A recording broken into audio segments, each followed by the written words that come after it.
பிருந்தா, ஏய் பிருந்தா, என்ன பண்ற? ஏய், நான் சொல்றத கேளு பிருந்தா, ஒரே நிமிஷம் கேளு. சொல்றேன்ல. நீங்க எதுவும் சொல்ல வேண்டாம். எப்ப அந்த விஜய்க்கு பாவம் பார்க்க ஆரம்பிச்சிட்டீங்களோ அப்பவே உங்களுக்கும் எனக்கும் எதுவும் இல்லைன்னு ஆயிடுச்சு. தயவு செஞ்சு என் வாழ்க்கையில வந்துடாதீங்க.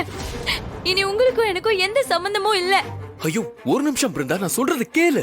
சரி, நான் ஏன் இப்படி பண்ணேன்னு நீயும் ஒரு வார்த்தை கேள. நீங்க என்ன காரணம் சொன்னாலும் அவ கூட சமாதானமா பேசுறத ஏத்துக்கவே முடியாது கார்த்தி. என்ன விட்டுடுங்க. ஏய் பிருந்தா, ஏய் இங்க பாரு, நான் சொல்றேன். என்ன போங்க. ஏய் பிருந்தா, பிருந்தா, என்னடி என்ன பண்ணிட்டு இருக்க? ஒண்ணும் இல்லடா. எதுக்கு இதெல்லாம் எடுத்து வச்சிட்டு இருக்க? அக்கா, நம்மள கார்த்தி நல்லா ஏமாத்திட்டாருக்கா. அவரு என்கிட்ட நல்லா பழகிட்டு எனக்கு வாழ்க்கை கொடுக்கறேன்னு வாக்கு கொடுத்துட்டு அந்த விஜய் கூடவும் சகஜமா பேசிட்டு இருக்காருக்கா. கண்மணி அக்கா சொல்ற மாதிரி இவர் எங்க 2 பேர் வாழ்க்கைய அழிக்க பாத்திருக்காருக்கா. அது எனக்கு இன்னைக்கு தான்க்கா புரிஞ்சது. இனி ஒரு நிமிஷம் கூட இந்த வீட்டுல இருக்க மாட்டேன். நான் கிளம்புறேன்.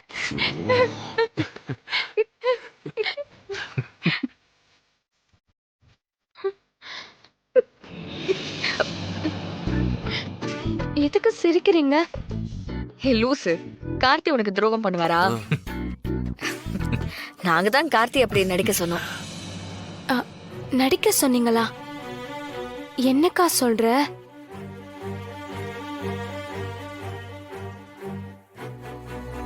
கார்த்தி, நமக்கு இருக்கிற லாஸ்ட் ஆப்ஷன் இது ஒண்ணுதான். இத நீங்க நினைச்சா மட்டும்தான் சாத்தியப்படுத்த முடியும். இல்லைன்னா ரொம்ப கஷ்டமாயிடும் கார்த்தி. அப்புறம் கடைசி வரைக்கும் நீங்களும் பிருந்தாவும் ஒண்ணு சேரவே முடியாது. வீரா, நான் பிருந்தாவோட சேர்றதுக்காக எந்த எக்ஸ்ட்ரீம் வேணாலும் போவேன். சரி, என்ன பண்ணணும் சொல்லு. சொல்லு.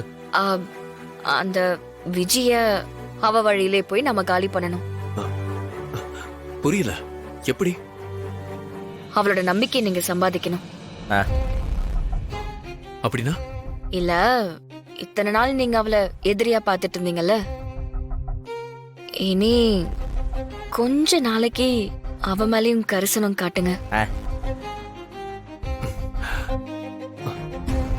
நீங்க அப்படி இருந்தீங்கன்னா தான் உங்ககிட்ட அவ ஷேர் பண்ற மாதிரி நீங்க அவகிட்ட நம்பிக்கையை சம்பாதிக்கலாம். சரி, ஓகே.